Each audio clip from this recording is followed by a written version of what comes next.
চারটি কারণে পিতার সম্পত্তি কন্যারা আর পাবে না। হাজার চেষ্টা করেও কন্যা এবং কন্যাদের পরবর্তী অলি ওয়ারিশগণ যত চেষ্টাই করুক না কেন, তারা যদি কোর্টে মামলা মোকদ্দমা করে, তবুও চারটি কারণে তারা পৈতৃক ভিটা থেকে সম্পত্তি পাবে না। এই সম্পর্কে নতুন সরকার কি বলছে সেই বিষয়ে আলোচনা থাকবে ভিডিওর শেষাংশে, কাজেই ভিডিওটি স্কিপ না করে সম্পূর্ণটি দেখার জন্য রিকোয়েস্ট করছি। সুপ্রিয় দর্শক মন্ডলী, বাংলাদেশের প্রেক্ষাপটে আমরা যুগ যুগান্তর ধরে শুনে আসছি যে মৃত পিতার বা মৃত মাতার সম্পত্তিতে কন্যারা সম্পত্তি পাবে, পুত্র সন্তান যা পাবে কন্যা সন্তানরা তার অর্ধেক পাবে 2:1 অনুসারে। দ্যাট মিনস কন্যা যা পাবে পুত্র পাবে তার দ্বিগুণ সম্পত্তি। কিন্তু আজকের ভিডিওটির শিরোনামে যা দেখলেন, যদি এমনটি হয় তাহলে তো কন্যা সন্তানদের জন্য বিষয়টি অত্যন্ত ভাবনারই বিষয় হয়ে দাঁড়ায়, অত্যন্ত বেদনাদায়ক এবং প্যাথেটিকই বটে। সুপ্রিয় দর্শক মন্ডলী, কন্যাদের মাথায় তো তাহলে আকাশ ভেঙে পড়ার মতো অবস্থা।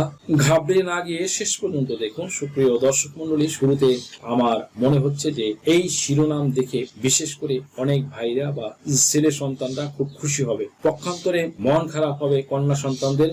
আমি উভয়কেই অনুরোধ করব ভিডিওটি ধৈর্য ধরে সম্পূর্ণ দেখার জন্য। সম্পূর্ণ না দেখে আপনারা কেউ কষ্ট বা কেউ স্বস্তি অনুভব করার কিছুই নেই। আইন কি বলে আর ধর্মীয় বিধান কি বলে, আমরা এই দুই দিকেই বিশ্লেষণ করব, ইভেন কি প্রতিটি বিষয়ের খুঁটিনাটি নিয়ে আলোচনা করব। সো অনেকে সম্পূর্ণ ভিডিও না দেখেই মন্তব্য করে বসেন। আমি তাদেরকেও অনুরোধ করছি সম্পূর্ণ ভিডিও দেখে তারপরে মন্তব্য করার জন্য। প্রথমেই মূর্খের মতো একটি মন্তব্য করা থেকে বিরত থাকতে অনুরোধ করছি। নিজেকে মহাজ্ঞানী বা নিজের পাণ্ডিত্য জাহির করার জন্য বা জেলাসি বা অহংকার করে আগেই কোনো মন্তব্য করা থেকে বিরত থাকুন। আপনাদের বাজে মন্তব্য আমাদের ভিডিও তৈরি এবং জনগণকে ইনফরমেশন প্রদানে বাধা প্রদান করে। সুপ্রিয় দর্শক মন্ডলী, আসুন তাহলে আসল সত্যটা উদ্ঘাটন করা যাক এবং শুরু করা যাক। Let's get started. বেসিক্যালি সত্যি বলতে কি, সাধারণত কোনো সন্তানকে এই সম্পত্তি থেকে বঞ্চিত করা যায় না। বন্ধুরা, এটা মুসলিম ফারায়েজ অনুযায়ী কোনো ব্যক্তি সম্পত্তি রেখে মারা গেলে ওই সম্পত্তির প্রতি মৃত ব্যক্তির ওয়ারিশ তথা ছেলে বা মেয়েদের মধ্যে 2:1 হিসাবে হিস্সা অনুসারে ভাগ বন্টন হয়ে থাকে। এই ক্ষেত্রে কোনো ওয়ারিশকে কোনোভাবেই আপনি বঞ্চিত বা ডিসক্রাইব করার কিন্তু কোনো উপায় নাই। তবে চারটি বিশেষ কারণে সম্পত্তি কন্যারা আর পাবে না। সুপ্রিয় দর্শক মন্ডলী, আজকের সম্পূর্ণ ভিডিওটি জুড়েই রেসপেক্টিভলি ডিসকাস করব এই ভাইটাল টপিকটি নিয়ে। সাধারণত কোন সন্তানকে সম্পত্তি থেকে বঞ্চিত করা যায় না। বন্ধুরা, পবিত্র কুরআন শরীফের সূরা নিসার 11 থেকে 13 নং আয়াতে স্পষ্ট করে বলা আছে যে কোনো ব্যক্তি মারা গেলে ওই সম্পত্তির উপরে তথা মৃত ব্যক্তির সম্পত্তিতে পুত্র ও কন্যা 2:1 অনুসারে পাবে। ছেলে বা মেয়েদের মধ্যে 2:1 অনুসারে পাবে। বেসিক্যালি এভাবে সম্পত্তি বন্টন হয়ে আসছে। এক্ষেত্রে কন্যাদের কোনোভাবেই বঞ্চিত করার সুযোগ নেই। তবে সম্পত্তি বন্টনের ক্ষেত্রে মুসলিম ফারায়েজ অনুসারে আমাদের যে নিয়ম বাতলে দেওয়া হয়েছে তা হচ্ছে, মৃত ব্যক্তির সম্পত্তি বন্টনের আগে সেই সম্পত্তি থেকে কিছু দায় আগে মেটাতে হয়, যার মধ্যে রয়েছে মৃত ব্যক্তির দাফন সংক্রান্ত ব্যয়ভার মেটানো, মৃত ব্যক্তির কোনো ধার দেনা তথা ঋণ, স্ত্রীর দেনমোহর সহ সেগুলো থাকলে তা পরিশোধ করা, এবং মৃত ব্যক্তির দান ও ওসিয়ত বা উইল করে থাকলে তা সম্পত্তি থেকে মেটানো। তবে উইলের ক্ষেত্রে এর পরিমাণ মোট সম্পত্তির 1/3 বেশি হবে না। এসব বিষয় মেটানোর পরে বাকি সম্পত্তি মৃত ব্যক্তির উত্তরাধিকারীদের মধ্যে বন্টন হবে। কুরআন শরীফের সূরা নিসার 11 থেকে 13 নং আয়াতে বন্টনের ক্ষেত্রে মুসলিম ফরজ অনুসারে নির্ধারিত ওয়ারিসদের বন্টনের পর অবশিষ্ট ভোগীদের অংশ দিতে হবে। আমরা জানি মৃত ব্যক্তির সম্পত্তি স্ত্রীকে দেওয়ার পরে মোট সম্পত্তি থেকে বাদ দিয়ে যে সম্পত্তি থাকে এর মধ্য থেকে 2:1 হিস্সা অনুসারে পুত্র ও কন্যাকে দিতে হবে। যদি মৃতের 1 পুত্র ও 1 কন্যা থাকে তাহলে 3 ভাগ হবে, তাহলে 2 ভাগ পুত্র ও 1 ভাগ পাবে কন্যা। আর যদি 1 পুত্র ও 2 কন্যা থাকে তাহলে 4 ভাগ বিভক্ত করতে হবে, 2 ভাগ পুত্র ও 1 ভাগ পাবে কন্যারা। এভাবে পুত্র ও কন্যার সংখ্যা অনুপাতে বন্টন করার পর আসাবাদের মধ্যে বন্টন করে দিতে হবে অবশিষ্ট যে অংশ থাকবে সেই অংশটা। তবে কোনো ব্যক্তি মারা যাওয়ার পর যদি পুত্র না থাকে, শুধু কন্যা থাকে, তবে তা সম্পত্তির অর্ধেক অংশ পাবে কন্যা। এটা পিতার সম্পত্তি থেকে যেমন পাবে তেমনি ভাবে মায়ের সম্পত্তি থেকেও অর্ধেক পাবে। যদি কন্যা একজন থাকে, পিতার থেকে যেমন পাবে মায়ের কাছ থেকেও তেমনি একই ভাবে পাবে। কন্যা একজন হলে সমস্ত সম্পত্তির সম্পত্তির অর্ধেক পাবে। তবে যদি একাধিক কন্যা থাকে তবে কন্যারা 2/3 পাবে, সেটা পিতা মাতা যারই সম্পত্তি হোক না কেন। এটাই বেসিক্যালি কন্যাদের সম্পত্তি দেওয়ার নিয়ম। তবে এই কন্যা যদি কখনো স্বামী স্ত্রী হিসাবে সম্পত্তি পায়, সেক্ষেত্রে দেখা যায় স্বামীর মারা গেলে স্বামীর সম্পত্তির 8/1 পাবে। যদি এই দম্পতির কোনো সন্তান থাকে, যদি সন্তান থাকে তাহলে 4/1 পাবে। ঠিক তেমনি কন্যা যখন মায়ের ভূমিকা পালন করবে, তার সন্তান যদি মারা যায় তবে সন্তানের যে সম্পত্তি থাকবে মা পাবে 6/1। ওই মায়ের যদি কোনো ছেলে বা মেয়ে যদি মারা যায় তাহলে, এবং তারা যদি একাধিক ভাই বোন থাকে, সেই ক্ষেত্রে মা পাবে 6/1। আর যেই সন্তানটি মারা গেল তার যদি কোনো সন্তান না থাকে তবে সেই ক্ষেত্রে মা পাবে 3/1 সম্পত্তি। তাহলে আমরা দেখতে পাচ্ছি যে কন্যা সন্তান হিসেবে সম্পত্তি পাচ্ছে, ওই একই কন্যা আবার দেখা যায় যে সে কন্যা হিসাবে যেমন সম্পত্তি পাচ্ছে, সন্তান হিসাবে সম্পত্তি পাচ্ছে, আবার স্ত্রী হিসাবে সম্পত্তি পাচ্ছে। ওই একই কন্যা সন্তান আবার মা রূপে সম্পত্তি পাচ্ছে, ইভেন কি ওই কন্যা সন্তান বোন হিসেবে সম্পত্তি পাচ্ছে। এই বিষয়গুলো পবিত্র কুরআন শরীফের সূরা আন-নিসার 11 থেকে 13 আয়াতে স্পষ্ট করে বর্ণনা করা আছে। সবই ঠিক আছে, সবই মানলাম বন্ধুরা, কিন্তু কথা সেখানে নয়, কথা শুরু হবে এখান থেকে। বলবেন সেটা আবার কেমন কথা? সুপ্রিয় দর্শক মন্ডলী, সেটা হচ্ছে বন্ধুরা যে কন্যারা সাধারণত 4টি ক্ষেত্রে সম্পত্তি থেকে বঞ্চিত হবে, কোনোভাবেই পাবে না। তাদেরকে সম্পত্তি থেকে চিরতরে বঞ্চিত করা হয়েছে। কোন সেই 4টি কারণ? তাহলে মনোযোগ দিয়ে শুনুন এবং বুঝুন। প্রথম যে কারণে পৈতৃক সম্পত্তি কন্যারা পাবে না, 1 নম্বরে মুসলিম ফারায়েজ কোথাও এমন আইন নেই যে যদি পিতার পূর্বে সন্তান মারা যায় তাহলে ওই কন্যা সন্তান বা ওই পুত্র সন্তান কোনোভাবেই সম্পত্তি পাবে না। তবে 1961 সালের 15 জুলাইয়ের পরে যদি এমন ঘটনা ঘটে তাহলে কিন্তু, অর্থাৎ ধরুন কন্যা মারা গেছে বা পুত্র সন্তান মারা গেছে, পিতা মাতা বেঁচে আছে, সেই ক্ষেত্রে পুত্র বা কন্যা বেঁচে থাকলে যে সম্পত্তি পেত তা তার পরবর্তী ওয়ারিশগণ সম্পত্তি পেয়ে যাবে বা পেয়ে যেত। বিষয়টি একটি উদাহরণ দিয়ে আপনাদেরকে বোঝানোর সুবিধার্থে বলছি। জনাব মিজানুর রহমান নামে এক ব্যক্তি, তার জান্নাত নামের একটি কন্যা সন্তান আছে। এখন তার আরো ছেলে মেয়ে আছে।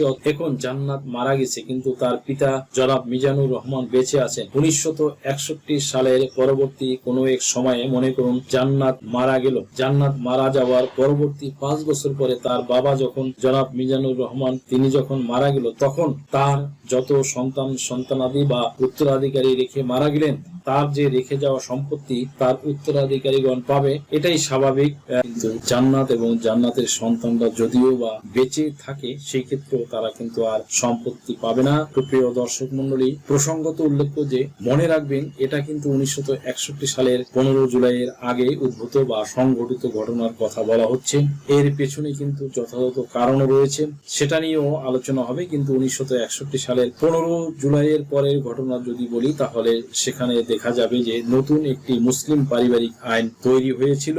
সেই আইনে কি বলা হয়েছিল? সেখানে বলা হয়েছিল যে সাধারণত এতিম সন্তানরা যেন তাদের পিতামাতার সম্পত্তি থেকে তাদের ন্যায্য অধিকার যে সম্পত্তি, সেই সম্পত্তি যেন তারা পায়, সেটা সংযুক্ত হয়েছিল। পিতা বা মাতার পূর্বে সন্তান মারা গেলে সন্তান জীবিত থাকলে যেমন সম্পত্তির অংশ পেত, তেমনি একইভাবে পিতা ও মাতার সম্পত্তি তার ছেলে ও মেয়েরা পেয়ে আলটিমেটলি তারা কিন্তু পেয়ে যাবে। তাহলে এমন ঘটনা 1961 সালের 15 জুলাইয়ের পরে ঘটলে সেই ক্ষেত্রে ভিন্ন রূপ হতো। তখন দেখতাম যে জান্নাতের মৃত্যুর পরও তার অন্যান্য ভাই বোনদের মতোই জান্নাত ও পিতার রেখে যাওয়া সম্পত্তি, এবং তাহলে সেও অন্যান্য ভাই বোনদের মতো তার হিস্সা অনুসারে সে পেয়ে যেত। যদি সন্তান থাকতো তাহলে তারাও সম্পত্তি আলটিমেটলি ঘুরে ফিরে কিন্তু সম্পত্তি পেয়ে যেত। তাহলে এটা তো মনে হচ্ছে নতুন মুসলিম আইনে মুসলিম মেয়েদের জন্য একটা ফলপ্রসূ আইনই হয়েছিল, যাতে মেয়েদের সুবিধার কথাই বলা হয়েছে। এই অংশটুকু যাদের বুঝতে অসুবিধা হয় তারা আবার এই অংশটুকু ব্যাকে গিয়ে রিপ্লাই করে শুনুন, কেননা এখানে না বুঝেই অনেকেই বাজে মন্তব্য করে থাকেন। মুসলিম ফরায়েজে মেয়েদের সম্পত্তির ব্যাপারে যে অংশে প্রতিকূলে ছিল মুসলিম পারিবারিক আইন, সেখানে মেয়েদের অনুকূলে মানে পক্ষে কথা বলেছে। এটাই কারো কারো ক্ষেত্রে সমস্যা তৈরি করছে। এনিওয়ে, পুনরায় আলোচনার যে ধারাবাহিকতা, সেই আলোচনার ধারাবাহিকতায় চলে যাচ্ছি। আর যদি ঘটনাটি 1961 সালের 15 জুলাইয়ের পূর্বে ঘটতো তাহলে দেখা যেত জান্নাতের জান্নাতের মৃত্যুর পরে তার অন্যান্য ভাই বোনদের মতো কিন্তু জান্নাত তার পৈতৃক সম্পত্তি পেত না এবং জান্নাতের কোনো সন্তানাদি ছিল কিনা, যদি থাকতো তাহলে সেই ক্ষেত্রে তারা সম্পত্তি পেত না। কি বুঝলেন দর্শক? মেয়ে সন্তান কি বিষয়টি বুঝলেন নাকি বুঝলেন না? এখন যদি ঘটনাটি এমন হতে থাকতো যে ঘটনাটি 1961 সালের 15 জুলাইয়ের আগের কোনো এক সময়ের কোনো ঘটনা হয়ে থাকে এবং জান্নাতের সন্তানরা যদি শিক্ষায় দীক্ষায় উন্নত হয়, জ্ঞান গরিমায় অনেক বড় হয়ে তারা বর্তমানে যে নতুন ভূমি আইনের আওতায় ওয়ারিসদের সম্পত্তি বন্টন করে বুঝিয়ে দেওয়া হচ্ছে, নির্বাহী ম্যাজিস্ট্রেটের মাধ্যমে 3 মাসে জমি বুঝিয়ে দিচ্ছে এবং জান্নাতের সন্তানরা এই আইনের আলোকে এই পন্থা অবলম্বন করে স্টেপ নিবে, তাহলে কিন্তু কোনো লাভ হবে না বন্ধুরা। বিকজ অফ যেহেতু ঘটনা 1961 সালের 15 জুলাইয়ের পূর্বে এই নতুন ভূমি আইনটি ছিলই না, শুধু তাই নয় তখন মুসলিম পারিবারিক আইনও ছিল না, তাহলে কন্যারা এক্ষেত্রে সম্পত্তি কিভাবে পাবেন? তারা তো আর তাহলে মুসলিম ফরজ মোতাবেক সম্পত্তি পাবে না, কারণ সেখানে এমন ঘটনার উদ্ভব হলে কন্যারা সম্পত্তি পেত না। সুপ্রিয় দর্শক মন্ডলী, কি আপনাদের বুঝতে অসুবিধা হচ্ছে কি? তাহলে আবার ব্যাকে গিয়ে শুনে আসুন, কিন্তু না বুঝে হয়তো বাজে কমেন্টস করবেন না। এবার আলোচনার ধারাবাহিকতায় ফিরে আসি। কিন্তু ঘটনাটি 1961 সালের 15 জুলাইয়ের পরে ঘটলে দেখতাম জান্নাতের মৃত্যুর পরে তার অন্যান্য ভাই বোনদের মতোই সেও মৃত পিতার সম্পত্তি পেয়ে যেত মুসলিম পারিবারিক আইন অনুসারে, এবং জান্নাত যদি কোনো সন্তান রেখে মারা যেত তাহলে সেই সন্তানও কিন্তু কমপ্লেইন করে সম্পত্তি আদায় করতে পারত। এর পূর্বের ঘটনা হলে কিন্তু মুসলিম ফারায়েজ অনুসারে সম্পত্তি কোনোদিনও পেত না, জান্নাতের সন্তানরা আজীবন বঞ্চিত থেকেই যেত। এখানে মুসলিম ফারায়েজ এবং মুসলিম পারিবারিক আইনে যা বলা আছে আমি আপনাদের জ্ঞাতার্থে শুধু জানালাম, এক্সপ্লেইন করলাম।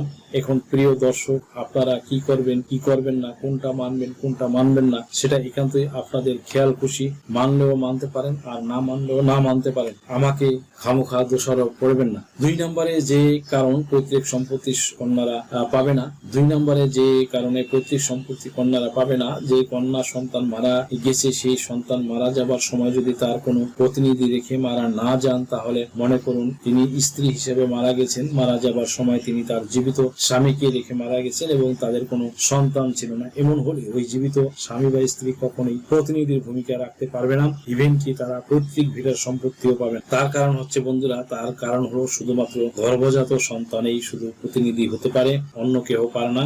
সন্তান না থাকলে আপনার প্রতিনিধি হিসাবে আর কেউ থাকলেই তো না, সেই জন্যই আপনি কোনো সম্পত্তি আর পাবেন না। ইভেন কি এই ক্ষেত্রে স্বামী বা স্ত্রী কখনো সম্পত্তি পাবে না, তবে যদি গর্ভজাত সন্তান রেখে মারা গিয়ে থাকতো সেই ক্ষেত্রে তারা পৈতৃক ভিটার সম্পত্তি পেয়ে যেত, তাতে আইনে কোনো বাধা থাকতো না। তৃতীয় যে কারণ পৈতৃক সম্পত্তির কন্যারা পাবে না সেটি হচ্ছে যেই সন্তান পিতাকে হত্যা করবে সে পিতার সম্পত্তি থেকে বঞ্চিত হবে। এটি মুসলিম এবং হিন্দু উভয় উত্তরাধিকার আইনের একটি সাধারণ বিধান। মুসলিম আইনে একজন ব্যক্তি যদি তার সম্পত্তির মালিককে ইচ্ছাকৃত ভাবে বা ভুলবশত হত্যা করে তবে হত্যাকারী সম্পত্তির উত্তরাধিকারী হতে পারবে না।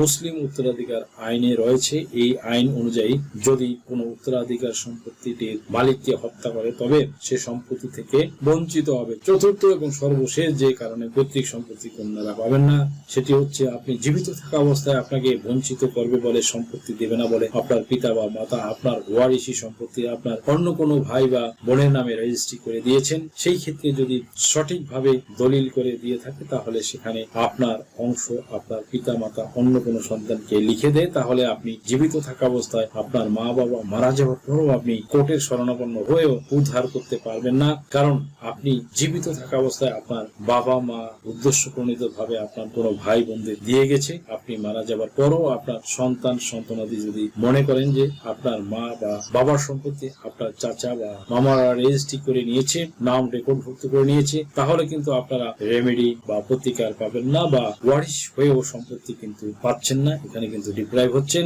এখানে ব্যাপারটা ঘটেছে এমন যে আমার জমি আমি দেব, যাকে খুশি তাকে দিব, অর্থাৎ মৃত ব্যক্তির মৃত্যুর পর কোনো সম্পত্তি তার মূল জোতে রেখে গেলে হয়তো আপনি পেতেন, কিন্তু সে তার সন্তানকে বঞ্চিত করেছে, সে তার সম্পত্তি তার সন্তানকে না দিয়ে অন্য সন্তানকে দিয়েছে, সেই ক্ষেত্রে একটি মারাত্মক অপরাধমূলক কাজ করেছে। তার বিচার মৃত্যুর পরে হবে কি হবে না সেটা আল্লাহ ভালো জানেন। হয়তো এমনও হতে পারে যে সন্তান তার বাবার সাথে এমন কোনো মারাত্মক অপরাধ বা অমার্জনীয় বা ক্ষমার অযোগ্য অপরাধ করেছিল যার কারণে পিতামাতা তাকে কোনো সম্পত্তি দেয়নি। তবে এই ক্ষেত্রে এখন তার অন্য ভাই বোনরা যদি মনে করে যে আমার ভাই বা বোনকে আমার বাবা মা কোনো সম্পত্তি দেয়নি, সেটা ঠিক আছে, কিন্তু আমরা তাকে বঞ্চিত করব না, তাকে আমরা কোরআন ও সুন্নাহ অনুসারে তাকে কিছু দিব।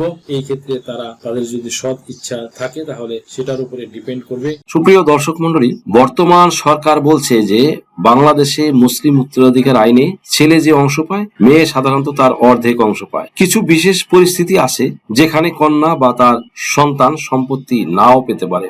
আইন বিশেষজ্ঞরা কিছু পরিস্থিতি বলেছে, যেমন কন্যা যদি পিতার আগে মারা যায় তখন সে নিজে সম্পত্তি পাবে না, কারণ সে জীবিত নেই। কন্যা যদি পিতার আগে মারা যায় এবং পুরনো আইনের কারণে প্রতিনিধিত্ব না থাকে, কিছু পুরনো মামলায় তার সন্তানরাও অংশ পায় না। যদি সম্পত্তি জীবিত অবস্থায় অন্যকে হেবা বা দান করে দেওয়া হয় তাহলে মৃত্যুর পরে উত্তরাধিকার হিসেবে কিছুই থাকে না, এই জন্য কন্যা বঞ্চিত হয়। যদি আইনি প্রমাণ বা রেকর্ডে নাম না থাকে বা আদালতে দাবি না করা হয় তখন বাস্তবে কন্যারা বঞ্চিত হতে পারে। গুরুত্বপূর্ণ কথা হলো, সরকার নতুন করে মেয়েরা সম্পত্তি পাবে না এমন আইন করেনি, বরং অনেক আলোচনা হচ্ছে মেয়েদের সমান অধিকার দেওয়া হবে কিনা তা নিয়ে।